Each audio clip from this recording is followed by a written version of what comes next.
Je pense qu'il y a eu des progrès certains, puisque moi-même, lorsque j'ai été nommée pour la première fois directrice générale, nous n'étions que 2 au sein de la conférence des directeurs généraux, 2 femmes sur 32. Donc ça a quand même progressé, même si ça reste encore loin de la parité qui ne doit pas être, à mon avis, un objectif en soi, puisque ce qui compte, encore une fois, c'est les compétences et les capacités à diriger.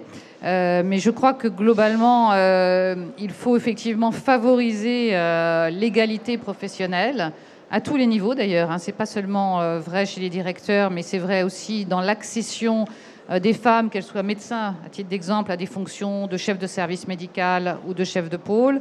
Il faut aussi favoriser les conditions permettant l'accession à des postes de responsabilité. Et pour ça, ça suppose effectivement une politique volontariste dans les établissements que nous essayons de mener.